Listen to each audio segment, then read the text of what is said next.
Family finds baby on their doorstep during Christmas dinner and decide to raise him.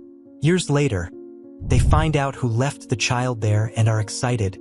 The snow fell gently outside the small suburban home of the Winthrop family in Willowdale, a town where every house was decked with Christmas lights.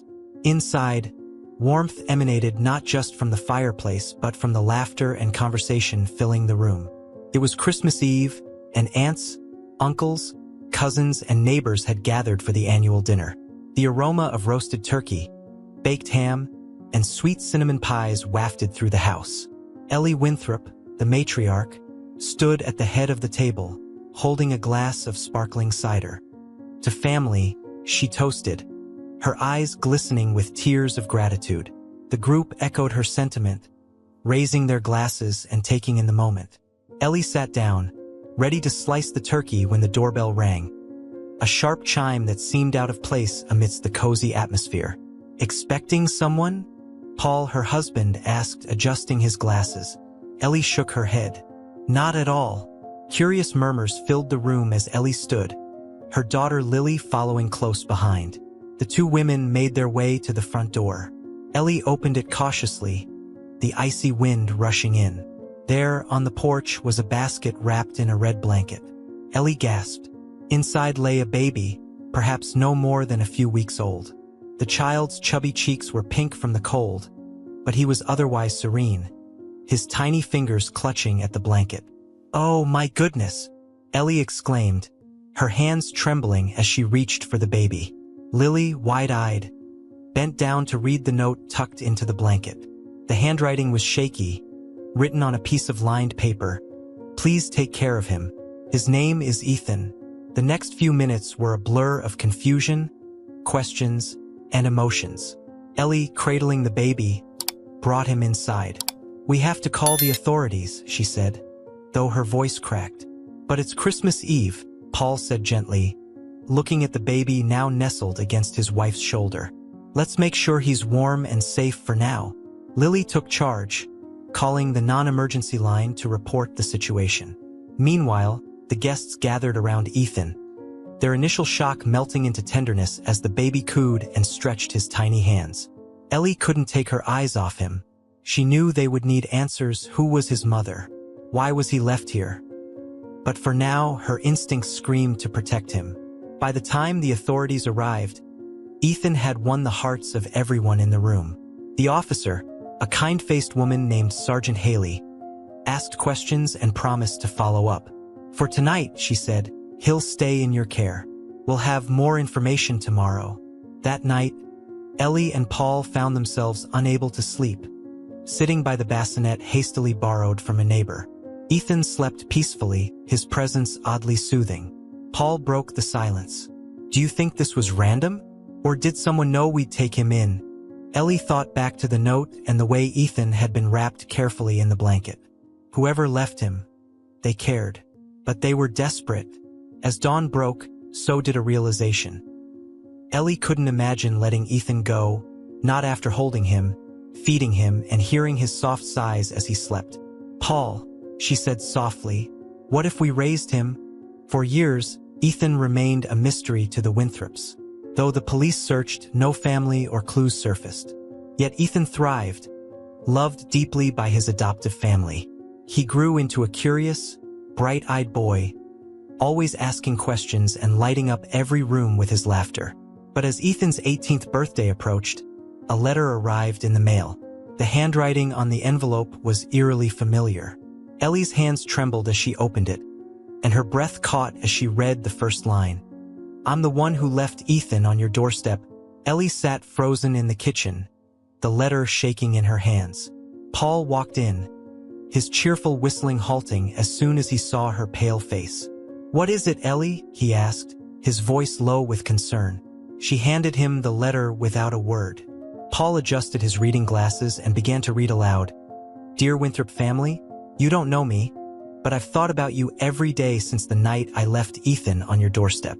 I'll never forget the fear and the heartbreak I felt, knowing I couldn't give him the life he deserved. But I knew somehow that he would be safe with you. I hope he has been happy. I hope he has been loved. Please tell him I am proud of him. If you wish to know more, I will be in Willowdale next week.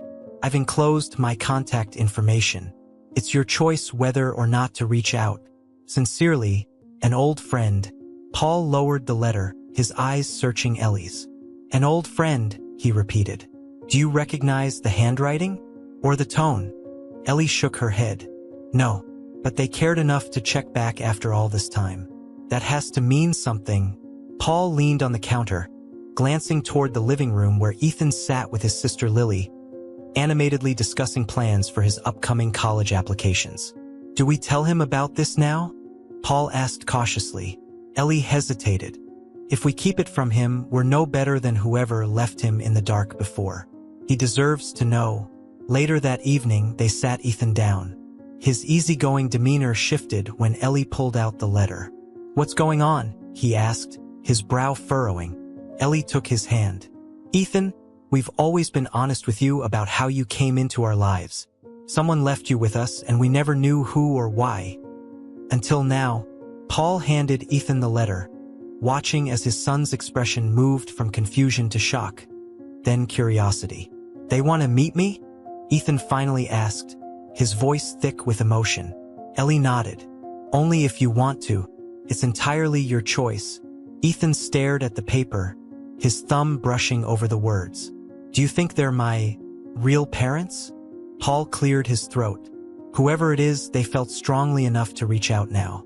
That must mean something. Lily, who had been silently listening from the doorway, walked over. Ethan, this doesn't change anything. You're still my annoying little brother. Okay? Ethan chuckled through the tension, pulling her into a quick hug. Thanks, Lil. After a long silence, Ethan made his decision. I want to meet them. The days leading up to the meeting passed in a blur. Ellie and Paul helped Ethan craft a cautious message to the contact listed in the letter, arranging a meeting at a local cafe. On the appointed day, Ethan sat nervously at a table by the window, Ellie and Paul watching from a nearby bench. The cafe door jingled, and a woman walked in. She looked to be in her late 40s, her auburn hair streaked with gray. Her eyes scanned the room before landing on Ethan. They widened, filling with tears as she clutched her purse tightly and approached. Ethan, she asked, her voice trembling. He stood, his nerves forgotten as something about her struck a deep chord within him. Yeah, that's me, she smiled, tears spilling down her cheeks. I'm Sarah. They shook hands awkwardly, then sat. For a moment, the noise of the cafe seemed to fade away. Sarah began, her voice breaking. She pulled out a tissue and dabbed at her eyes. I don't know where to start. I've dreamed about this moment for so long. Ethan nodded, his voice soft. Why did you leave me? Sarah's face crumpled, and she took a shaky breath. It's complicated, but you need to know it wasn't because I didn't love you. I loved you more than anything. Ethan leaned in, his heart pounding. Then why? Sarah hesitated, her fingers twisting the tissue. I was young. I made mistakes, but I'll tell you everything. If you're ready to hear it. The cafe seemed to shrink around Ethan and Sarah as the weight of her words settled between them. Sarah glanced at her hands, fidgeting with the tissue, before finally lifting her gaze to meet Ethan's. Her eyes were soft yet brimming with unspoken emotions. It was almost 20 years ago, she began. I was just out of high school, trying to figure out life. Your father, Daniel, and I were... Well, we weren't much older than you are now. We were inseparable, or so I thought. But things got complicated when I found out I was pregnant with you. Ethan's stomach tightened. He leaned forward, hanging on her every word. Daniel wasn't ready for a baby, she continued, her voice cracking. He wanted to leave, and I couldn't convince him otherwise. I was terrified. My family wasn't supportive either. My parents made it clear they wanted nothing to do with me if I kept the baby. I felt completely alone. Ethan's hands balled into fists under the table, but his voice was calm. So, you just left me? Sarah shook her head vehemently. No, Ethan. It wasn't like that. I fought to keep you. I did everything I could, worked double shifts, borrowed money, but it was never enough. When you were born, I thought I'd figure it out. But by the time you were a few months old, I couldn't even afford food for us. She paused, tears sliding down her cheeks. I didn't want you to suffer because of my failures. I saw no way out. Then one day I walked past your house. I'd seen you all before, the Winthrops, the way you treated each other, the love in that home. I knew if I left you there, you'd have a chance. Ethan's chest felt heavy. You could have stayed. Asked for help. Sarah let out a bitter laugh. I thought about it every single day. But I was ashamed. I failed you. And when I saw you were happy and safe, I convinced myself staying away was the best thing I could do. Outside the cafe, Ellie and Paul sat on the bench, their breaths visible in the cold winter air. Ellie fidgeted with her gloves, her eyes fixed on Ethan through the window. He's holding himself together better than I expected, Paul observed. Ellie nodded, her jaw tight. But for how long? That's a lot for him to take in. Paul reached for her hand. He's strong. He's always been stronger than we've given him credit for. Ellie glanced at Paul, her heart swelling with both pride and fear. I just hope this doesn't break him. Inside, Ethan took a moment to process Sarah's words. His emotions warred between compassion and resentment, questions swirling in his mind. What about my dad? He finally asked. Daniel, did he ever come back? Sarah looked away, her expression clouded. No, he disappeared completely. I tried looking for him a few times, but it was like he vanished. Do you think he even knows I exist? Sarah hesitated before answering. I told him about you before he left, but I don't know if he understood, or if he cared. Ethan's throat tightened, but he forced himself to stay composed. So why now? After all this time, why reach out? I've been carrying this with me for years. Ethan, Sarah said, her voice breaking. I've always wanted to tell you the truth, to apologize. But I was afraid you'd hate me, or worse, that you'd have forgotten me altogether. Ethan's jaw clenched. You didn't give me the chance to remember you. Her shoulders slumped. You're right. I made the decision for you. But seeing you now, I know it was worth it. You've grown into someone strong and kind. You're everything I hoped you'd become. Ethan looked down, his emotions boiling beneath the surface. I don't know how to feel, he admitted quietly. You left me, but you gave me to the best family I could have asked for. How do I reconcile that? Sarah wiped her eyes, taking a deep breath. You don't have to decide now. Just let me be part of your life again, even if it's just in a small way. When the meeting ended, Ethan returned to the car where Ellie and Paul waited anxiously. He slid into the back seat, staring out the window. Ellie turned to face him. How did it go? Ethan didn't answer immediately. After a moment, he sighed. It's complicated. She had reasons. They don't make it okay. But they're reasons. Ellie reached back, placing a hand on his knee.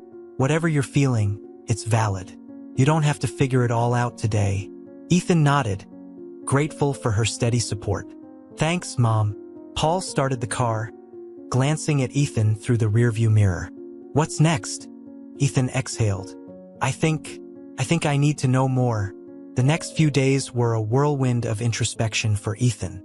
He couldn't shake the image of Sarah's tearful face, nor the weight of her story.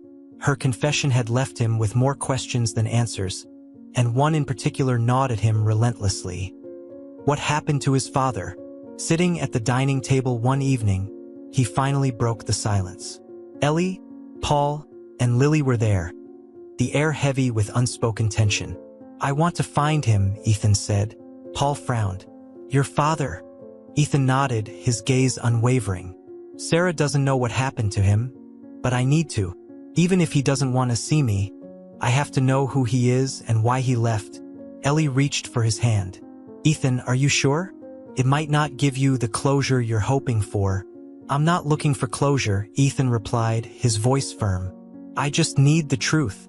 The following morning, Ethan called Sarah and asked to meet again. She agreed eagerly, suggesting they walk through Willowdale Park. The snow-covered trees created a serene backdrop, but Ethan's mind was far from calm as they strolled along the icy path.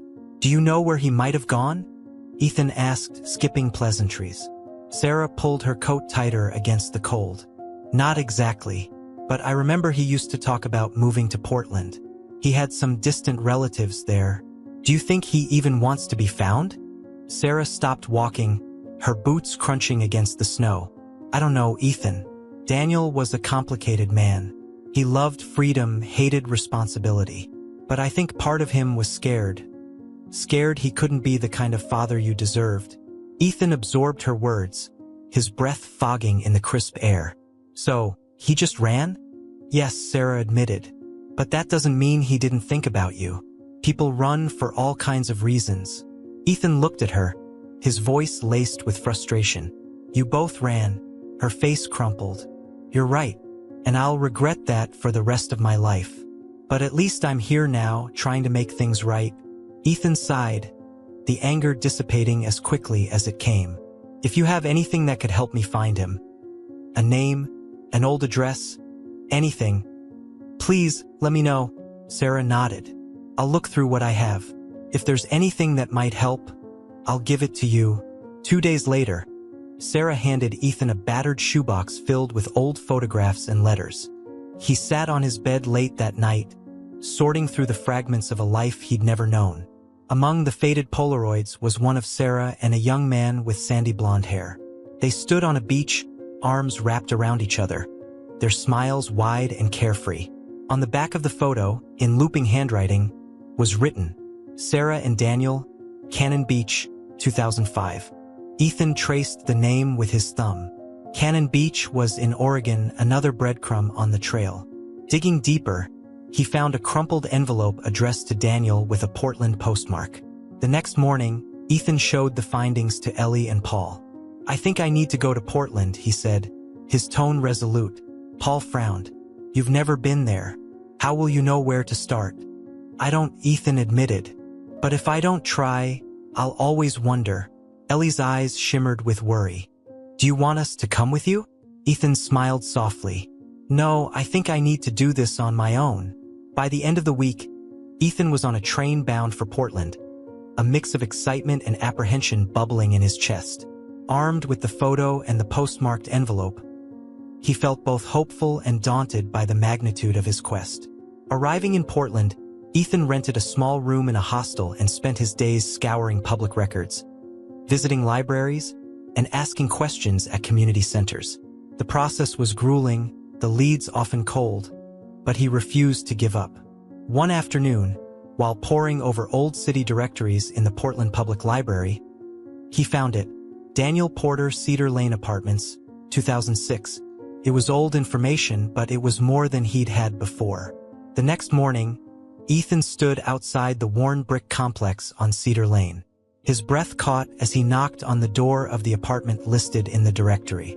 An older man opened the door, his sandy blonde hair streaked with gray. His tired blue eyes widened in shock. Ethan? The man whispered, as if saying the name made it real. Ethan's heart raced. Are you Daniel? My father. Daniel leaned against the doorframe, his face pale. I never thought I'd see you. The air between Ethan and Daniel felt impossibly thick, as if the weight of 18 years had settled in the doorway of the modest apartment. Ethan's heart pounded, his palms slick with sweat despite the icy Portland breeze. I didn't know if you were alive, Daniel finally stammered, his voice low and uneven. Ethan swallowed hard. I didn't even know you existed. Daniel stepped back, opening the door wider. Come in, please. Ethan hesitated, then stepped inside. The apartment was small and sparsely furnished, its walls lined with bookshelves sagging under the weight of novels and old records. A faint smell of coffee lingered in the air. Daniel gestured to the couch. Sit if you'd like. Ethan perched on the edge of the cushion, his mind racing. Daniel sat across from him, leaning forward, his hands clasped tightly together. I don't know what to say, Daniel began, his eyes scanning Ethan's face as if trying to reconcile the young man in front of him with the infant he had once known. You look just like your mother. Ethan's jaw tightened. She told me about you, how you left. Daniel winced, running a hand through his hair. I deserve that, and worse. Ethan's voice was sharp. Then explain. Why did you leave? Did you even care about me? Daniel looked down, his shoulders slumping under the weight of his son's words. I cared. I cared more than I knew how to handle. But I was a coward. I didn't think I was capable of being a father. Sarah and I were so young. And when she told me she was pregnant, I panicked enough to disappear? Ethan's voice rose, anger flaring. To abandon us? Daniel's eyes filled with regret. You're right. There's no excuse. I thought leaving would make things easier for Sarah, that she wouldn't have to deal with me on top of everything else. But I was wrong. I've regretted it every day since. Ethan's fists clenched, his emotions threatening to overwhelm him. You didn't even check on us? Not once. Daniel shook his head, his voice breaking. I was afraid that if I saw you, I'd realize how much I'd already failed you. So I stayed away. I thought it was better for you. Ethan stood abruptly, pacing the small living room. Better for me? You have no idea what it was like to grow up not knowing who I came from, wondering why I wasn't good enough for you to stay. Daniel rose too, his expression desperate. You were never the problem, Ethan. It was me. I was young and stupid, and I didn't know how to be a man, let alone a father. They stood in silence for a long moment, the words between them raw and heavy. Finally, Ethan spoke, his voice quieter. Sarah gave me up too, but she found me again.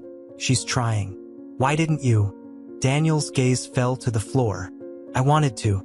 I even came close a few times, but I didn't know where to start. And the longer I stayed away, the harder it got to imagine coming back. Ethan's anger began to cool, replaced by a hollow ache.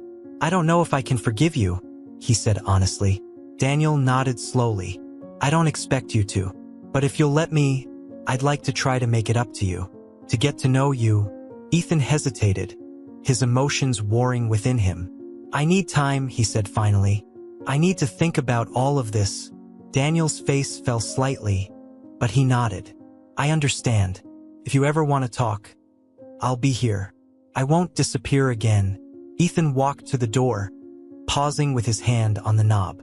I don't know if I believe that yet, he said quietly before stepping out into the cold. That night, back at his hostel, Ethan called Ellie. Her warm voice instantly steadied him. How did it go, sweetheart? She asked gently. Ethan sighed, lying back on the thin mattress. It was intense. He's sorry, but I don't know if it's enough. You don't have to figure it out all at once, Ellie said. Take your time. And remember, no matter what, you've always got us. Tears pricked Ethan's eyes. Thanks, Mom. As he hung up, Ethan stared at the photograph of Sarah and Daniel, now creased from being carried in his pocket. He didn't have all the answers yet, but one thing was clear. His journey wasn't over. Ethan's return to Willowdale brought an odd mixture of comfort and unease. The familiarity of his childhood home, its creaking floorboards, the warm glow of the kitchen, was a stark contrast to the storm of emotions inside him. He hadn't expected to feel this conflicted about Daniel, and the tension lingered as he sat down to dinner with his family. Ellie passed him the bowl of mashed potatoes. How was the trip? It was a lot, Ethan admitted. He glanced at Paul, who was watching him with quiet concern. He said he regrets everything, that he thought leaving was better for me and Sarah. Paul frowned. And what do you think? Ethan hesitated. I think he believes that, but it doesn't change what he did. Lily, who had been unusually quiet, chimed in. Do you want to see him again? Ethan sighed. I don't know. Part of me wants to give him a chance, but the other part, I don't know if I can trust him. Ellie placed a hand on his. Take your time, Ethan. You don't have to figure it all out now. Ethan spent the next few days trying to make sense of his feelings. He replayed Daniel's words in his head, scrutinized his tone, searched for cracks in his sincerity. Sarah called him one evening to check in, and their conversation shifted from polite updates to a deeper discussion about the past. Your dad wasn't always like this, Sarah said. When we first met, he was so full of life. He had big dreams, wanted to travel, take photos of the world. But when I told him about you, it was like something shut down in him. I think he was scared of losing himself. Did you ever think he'd come back? Ethan asked. Sarah paused. For a while, I hoped he would. But then, when he didn't, I had to stop waiting. I had to move forward. Ethan swallowed hard, her words striking a nerve. Was that what he needed to do? Stop waiting for Daniel to become the father he wanted him to be? It wasn't until a week later that Ethan finally reached out. His message was brief but clear. Can we talk again? Daniel's reply came almost immediately. Whenever you're ready. They met at a quiet cafe in town, sitting across from each other in a corner booth. The conversation started slowly, but as the minutes passed, the walls between them began to lower. I never stopped thinking about you, Daniel admitted, but every time I thought about reaching out, I'd convince myself it was too late, that I'd only make things worse. Ethan folded his arms. And now? What's changed? Daniel looked at him, his gaze steady. I realized I was wrong. That staying away didn't make anything better. It just made me a coward. I don't want to be that man anymore. Ethan studied him, searching for signs of manipulation but finding none. You said you were scared. Of what? Of failing, Daniel said quietly. Of being a bad father. I didn't want to let you down the way I felt I let everyone else down. Ethan leaned back, his emotions swirling. You did let me down. But maybe it's not too late to fix that. Daniel's eyes widened, hope flickering in their depths. You mean that? I mean, it's going to take time, Ethan said. But I'm willing to try. That night, Ethan returned home and told Ellie and Paul about his decision. They listened without judgment, their support a constant source of comfort. I'm proud of you, Ellie said. Forgiveness isn't easy, but it's brave. I don't know if I'm forgiving him yet, Ethan admitted. But I think I'm ready to give him a chance. Over the weeks that followed, Ethan and Daniel began meeting regularly. They talked about everything, from Daniel's love of photography to Ethan's favorite constellations. Slowly, the threads of a relationship began to form, delicate but promising. One afternoon, Daniel brought an old photo album to one of their meetings. As they flipped through its pages, Ethan stopped at a picture of a young Daniel with a woman he didn't recognize. Who's that? Ethan asked, pointing to the photo. Daniel's expression shifted, a flicker of sadness crossing his face. That's Claire. My sister. Your Aunt Claire. Ethan blinked in surprise. I have an aunt? You had, Daniel corrected softly. She passed away a few years ago. I wish you could have known her. She was the best of us. Ethan stared at the photo, a strange sense of loss stirring in him. What was she like? She believed in me when no one else did, Daniel said, his voice thick with emotion. Even when I made every wrong decision, she still saw something good in me. Ethan traced the edge of the photo, his curiosity growing. I want to know more about her. Daniel nodded. Then let's make that happen. The revelation about Aunt Claire lingered in Ethan's mind long after his meeting with Daniel. It stirred an ache he couldn't quite name, a longing for the threads of family he'd never known. He sat at his desk late one night, the photo of Claire resting beside his lamp. Her smile was warm, her eyes crinkling at the corners, strikingly familiar. Unable to resist the pull of curiosity, Ethan dialed Daniel's number. It rang twice before his father's voice came through, groggy but attentive. Ethan? Everything okay? Yeah, Ethan said. I've just been thinking. You mentioned Claire. I'd like to know more about her. There was a pause on the other end, a hesitation that told Ethan this wouldn't be an easy story. Okay, Daniel said finally. How about tomorrow? Come by my place, and I'll tell you everything. The next day, Ethan arrived at Daniel's apartment to find him seated on the couch, a worn photo album on the coffee table. The air between them was heavy with unspoken words, but Daniel greeted him with a small smile. Claire was the best of us, Daniel began, flipping open the album. She was older than me by 3 years, and she always acted like my protector. Whenever I screwed up, and trust me, I did a lot, she was the one who had my back. Ethan leaned forward, captivated as Daniel traced his finger over a photo of a young Claire holding a toddler, Daniel himself. She always believed in me, even when I didn't believe in myself, Daniel continued. When Sarah got pregnant, Claire was the first person I told. I was scared, and I expected her to lecture me. But instead, she said, "You'll figure it out, Danny. You'll be a great dad." Ethan's heart clenched. "So what happened? Why didn't she step in when you left?" Daniel's expression darkened, guilt flickering in his eyes. "She tried. She begged me to stay, to face my responsibilities. But I was stubborn. I pushed her away, told her to mind her own business. After I left, I didn't contact her for years. By the time I tried to reconnect, it was too late." Ethan frowned. "What do you mean?" Daniel's voice dropped. "She passed away in a car accident. I didn't even get to say goodbye." The weight of the confession hung between them, and Ethan struggled to find the right words. "I'm sorry," he said finally. Daniel looked at him, his gaze filled with a mixture of gratitude and sorrow. "You remind me of her, you know. She had this way of cutting through people's defenses, seeing them for who they really were. You've got that same fire." Ethan didn't know how to respond, so he simply nodded.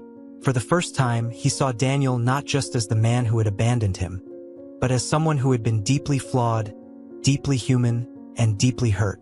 That evening, Ethan shared the story with Ellie and Paul. Ellie's hand flew to her mouth as Ethan recounted the part about Claire's faith in Daniel. "It sounds like she would have loved you, Ethan," Ellie said softly. "And you would have loved her." "I think so too," Ethan admitted. "It's weird. I feel like I'm grieving someone I never even met." Paul nodded knowingly. "That's the power of family, son. Even the ones you don't know leave a mark on you."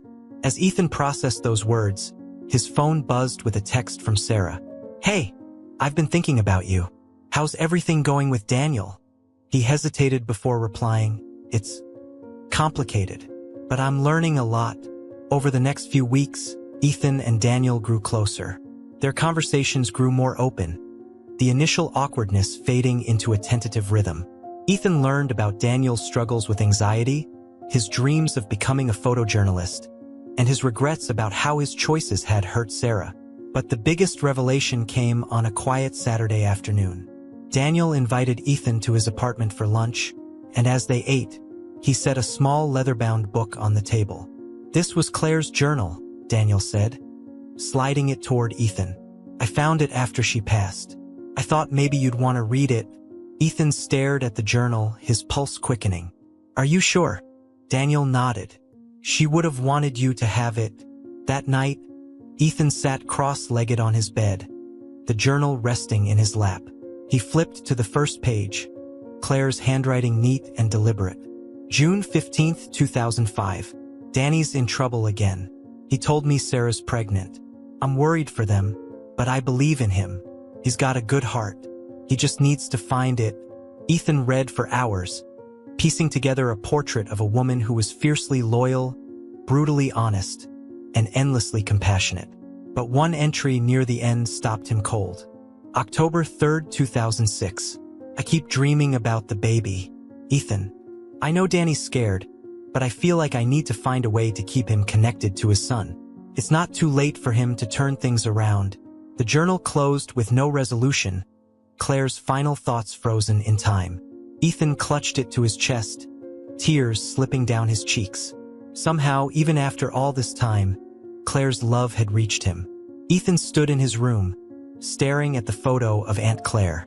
Something about her smile, the warmth, the kindness, felt familiar, almost like a missing piece he hadn't realized was absent. He decided he needed to know more. The next day, Daniel arrived with a small leather-bound journal. "This was Claire's," he said, handing it to Ethan with reverence. "I found it after she passed.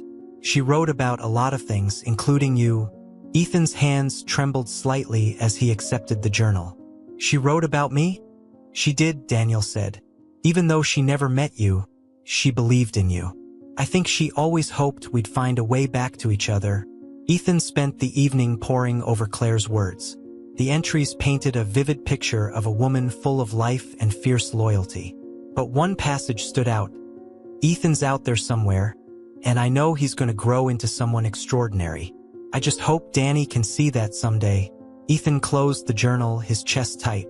Somehow, Claire had seen the potential for this moment long before it happened. The next morning, he called Sarah. "I think I want to visit her grave," he said. Sarah didn't hesitate. I'll go with you. The cemetery was quiet, the air crisp with the scent of pine. Ethan stood before Claire's headstone, Sarah at his side.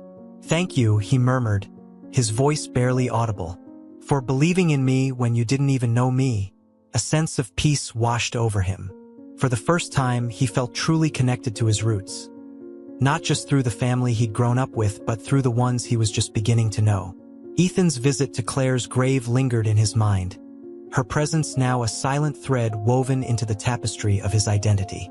It was a quiet evening at the Winthrop house when Ethan shared the experience with Ellie, Paul, and Lily. "She wrote about me in her journal," Ethan said, his voice soft but steady. "She believed in me even though she never met me. It's strange, but comforting." Ellie reached across the table, squeezing his hand. "She sounds like someone who would have been proud of the man you've become." Paul nodded. "And it sounds like she saw something in Daniel, too. Maybe she's part of the reason he's trying so hard now." Ethan considered his father's recent efforts, how he'd opened up about his fears and regrets, how he'd stayed consistent in showing up. "Maybe," Ethan admitted, "it doesn't erase what he did, but I think I can see what Claire saw in him." Lily leaned back in her chair, a small smile playing on her lips. "I think it's okay to let people surprise you, Ethan." He gave her a playful shove. "I'll keep that in mind, wise one." But even as laughter returned to the table, Ethan couldn't shake a sense of unfinished business. There was something he hadn't yet addressed, something buried deep in his heart, and he knew it was time to face it. The next afternoon, Ethan met Daniel at their usual spot by the lake. Winter's chill had begun to thaw, and the first hints of spring peeked through the frost-covered grass. "I need to ask you something," Ethan began, his tone serious. "Why didn't you fight harder for Sarah and me?" Daniel's shoulders tensed, but he didn't shy away from the question. "I've been asking myself that for years," he admitted. "When Sarah told me about the pregnancy, I panicked. I thought I'd ruin everything for you both. So I ran. But even after I left, I could have come back. I should have come back. I let fear and shame stop me." Ethan studied him, searching for traces of dishonesty but finding none. "And now," Daniel's voice softened, "now I know I was wrong. I thought I was protecting you by staying away, but I was only protecting myself. I can't change the past, Ethan, but I can choose to do better now. If you'll let me." Ethan let the words settle, the ache in his chest easing slightly. "I don't think I'll ever fully understand why you left, but I think I'm ready to stop holding it against you." Daniel's breath hitched. "Does that mean?" "It means we start fresh," Ethan said. "But it's going to take work. From both of us." Daniel nodded, his eyes glistening. "I'll do whatever it takes." As weeks turned into months, Ethan and Daniel worked on rebuilding their relationship. They bonded over photography, stargazing, and shared memories of Claire. Sarah became a steady presence in their lives, her own connection with Daniel cautiously mending. One evening, as they all sat around the Winthrops' dinner table, Daniel included, Ethan felt something he hadn't expected: wholeness. The fractures of his past had begun to heal, not perfectly, but enough to give him hope. After dinner, as the family lingered over coffee and dessert, Ellie raised a glass. "To new beginnings," she said, her voice warm. "To family," Ethan added, meeting Daniel's eyes. For the first time, he felt the word family extend beyond the walls of his childhood home. But just as life seemed to settle into a new normal, a letter arrived in the mail, postmarked from Portland. Inside was a single piece of paper, and as Ethan read the words, his heart raced. "Dear Ethan, if you're reading this, it means I've been thinking about you. I'd like to meet Daniel's mother." The letter from Daniel's mother, addressed to Ethan, was like a spark to a fire he thought had settled. He sat in the kitchen, the paper trembling in his hands, the words looping in his mind. His grandmother, someone he hadn't even known existed, wanted to meet him. Ellie and Paul sat across from him, their faces a mixture of surprise and concern. "Are you sure this is real?" Ellie asked, her voice gentle. Ethan nodded. "The handwriting matches some old notes in Claire's journal. It's her. And she signed it Margaret Porter." Paul leaned back in his chair, crossing his arms. Does Daniel know about this? I haven't told him yet, Ethan admitted. I wanted to process it first. Ellie reached for his hand. How do you feel about meeting her? Ethan exhaled slowly. I don't know. Part of me wants to, but it's overwhelming. I've only just started to figure things out with Daniel.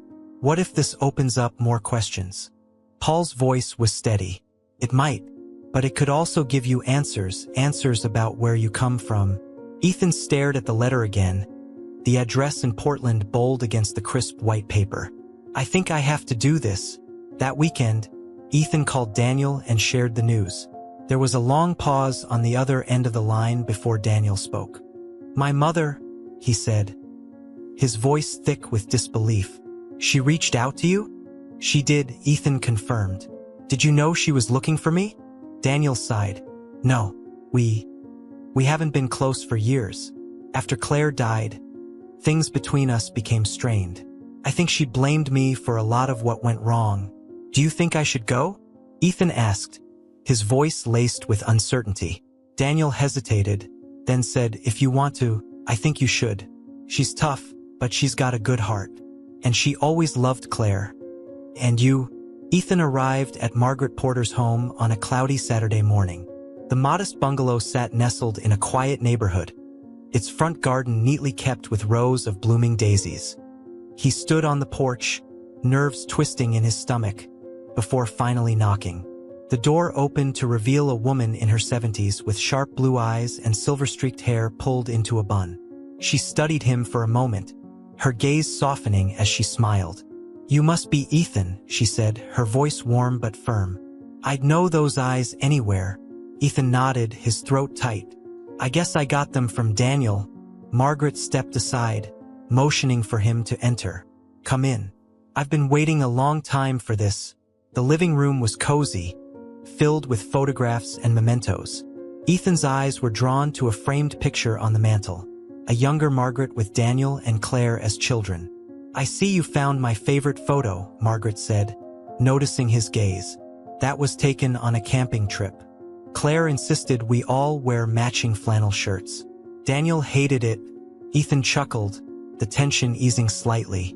Sounds about right. They sat on the couch, the weight of unspoken words hanging between them. Margaret broke the silence. I've wanted to meet you for so long, Ethan. After Daniel left, I thought I'd never get the chance. But then I found Claire's journal and, well, here you are. Ethan tilted his head. Why didn't you reach out sooner? Margaret's expression grew somber. I didn't think I had the right. Daniel had disappeared, and I thought you were with Sarah.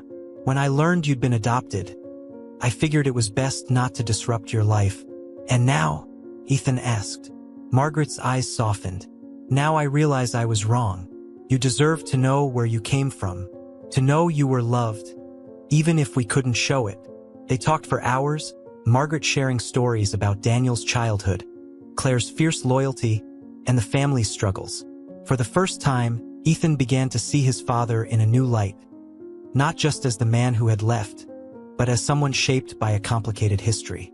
As the day stretched into evening, Margaret handed Ethan a small box.